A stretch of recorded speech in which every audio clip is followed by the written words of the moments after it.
Lisa, élégante comme toujours, portait une robe noire avec un sac de couleur assorti à son épaule droite, tandis que Claude était habillé de façon plutôt négligée. Assez curieusement, le regard porté par les passants sur ce couple ne faisait que les rapprocher un peu plus.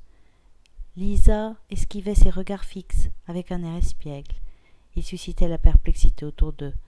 Le tandem involontaire qu'ils formaient et que Lisa avait initialement trouvé embarrassant devenait une sorte de seul contre tous. Antoine avait l'impression que Lisa commençait à aimer le côté provocateur de la situation, mais une touche d'ambiguïté subsistait. Quand Claude chippa en passant une pomme à l'étalage d'un marchand de fruits et légumes, Lisa en fut décontenancée.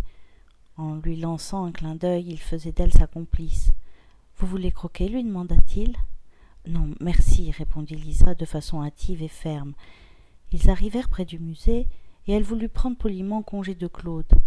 Mais à ce moment-là, il s'empressa de dire « Vous savez, j'aime ce musée. » Lisa regarda Claude d'un air surpris, se contentant de répondre un évasif « Ah oui ?» Elle n'avait pas de prise sur la situation, et lui demanda si l'art contemporain l'intéressait. « Oui, répondit-il, j'ai besoin de ce genre de stimulation, mais pour le moment je suis dans une situation un peu difficile. » C'est-à-dire ?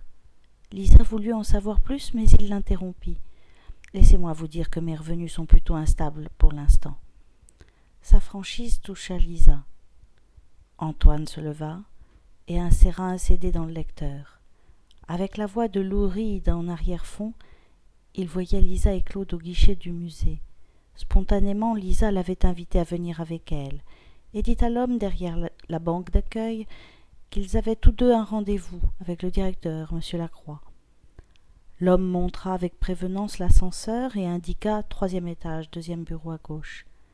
Ensuite, il les regarda fixement, jusqu'à la fermeture de la porte.